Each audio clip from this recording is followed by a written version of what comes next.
নামাজ পড়ে কিন্তু কোরআন মানে না, আবার কোরবানিও দেয়। রহস্য ঘেরা এক ধর্মে তারা বিশ্বাসী, যে ধর্মে এক আল্লাহকে বিশ্বাস আর নামাজের কথা বলা হলেও তারা হয়ে আছে অমুসলিম। দ্রুজ নামে এই ধর্মের অনুসারীরা নিজেদের ধর্মের কথা কাউকে জানতেও দেয় না, এমনকি সবার অনুমতি নেই ধর্মীয় বই পড়ার। নিজেদের আড়াল করে রাখলেও ইতিমধ্যে এই দ্রুজ ধর্মের অনুসারীদের ঘিরে কৌতূহল দেখা গেছে অনেকের মাঝে। বিশ্বনবীকে মানলেও কেন তারা কোরআন অনুসরণ করে না, তা আজও এক রহস্য হয়ে আছে।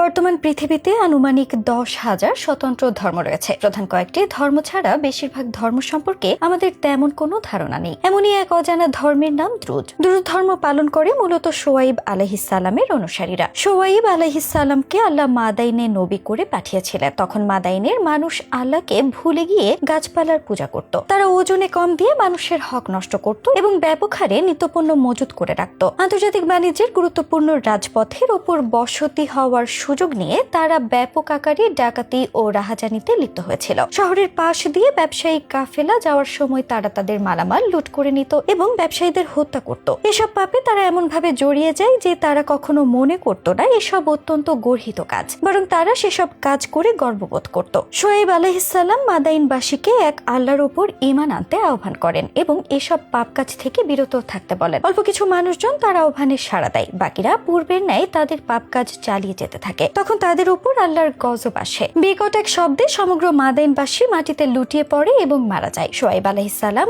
ও তার অল্প কিছু অনুসারীরা যারা আল্লাহর উপর ঈমান এনেছিল এবং ওজনে কম দেয়া বন্ধ করেছিল, শুধুমাত্র তারাই বেঁচে থাকে। শোয়েব আলাইহিস সালামের অনুসারীরা এখনো পৃথিবীতে আছে। সবাই তাদেরকে দ্রুজ ধর্মের লোক হিসেবে চিনলেও তারা নিজেদের বলে আহলে তাওহীদ বা আল মুহাইহিদুন, যার অর্থ আল্লাহর একত্ববাদের রক্ষক। যদিও তারা নিজেদের দ্রুজ পরিচয়ে পরিচিত করতে পছন্দ করে না। ইহুদি ও খ্রিস্টানদের সাথে দ্রুজদের সম্পর্ক খুবই ভালো। তারা দ্রুজদের যথেষ্ট সম্মান করে। দ্রুজরা এক আল্লাহতে বিশ্বাস করে এবং মহানবী সাল্লাল্লাহু আলাইহি ওয়াসাল্লাম, মুসা আলাইহিস সালাম, ঈসা আলাইহিস সালাম সবাইকে নবী হিসেবে মানে। অনেকের মনে প্রশ্ন আসতে পারে, তাহলে মুসলমান এবং তাদের মধ্যে পার্থক্য কি? মুসলমানদের সাথে তাদের একটি মৌলিক পার্থক্য আছে। তারা বিশ্বাস করে আল্লাহ প্রত্যেকটা জাতির কাছে আলাদা আলাদা নবী পাঠিয়েছেন এবং সে জাতিকে কিয়ামত পর্যন্ত তাদের নবীর অনুসরণ করতে হবে। তাই মুহাম্মদ সাল্লাল্লাহু আলাইহি ওয়াসাল্লামকে নবী হিসেবে মানলেও তারা কোরআন মেনে চলে না। তাদের মতে কোরআন মেনে চলবে শুধুমাত্র আরবরা। দ্রুজদের ধর্মগ্রন্থের নাম কিতাব আল হিকমা। পবিত্র কোরআনে যেমন 114টি সূরা রয়েছে, তেমনি আল হিকমাতে 111টি অধ্যায় রয়েছে, যা 6টি ভাগে বিভক্ত। অন্যান্য ধর্মগ্রন্থের সাথে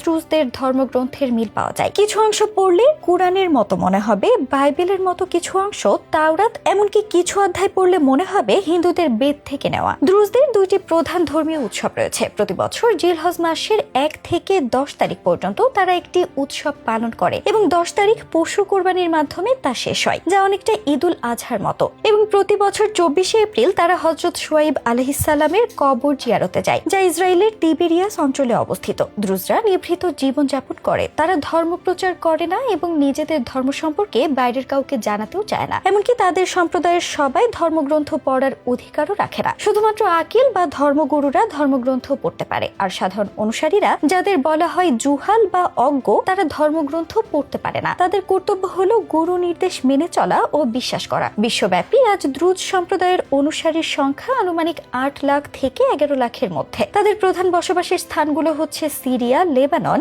ইসরায়েল ও জর্ডান। এর মধ্যে শুধু সিরিয়াতে রয়েছে 7 লাখেরও বেশি দ্রুজ ধর্মের অনুসারী। ধারণা করা হচ্ছে, যেহেতু এই ধর্মের কোনো প্রচারক নেই, তাই আগামী কয়েকশো বছরের মধ্যে অন্যান্য মন গড়া ধর্মের মতো এই দ্রুজ ধর্মটিও হারিয়ে যাবে।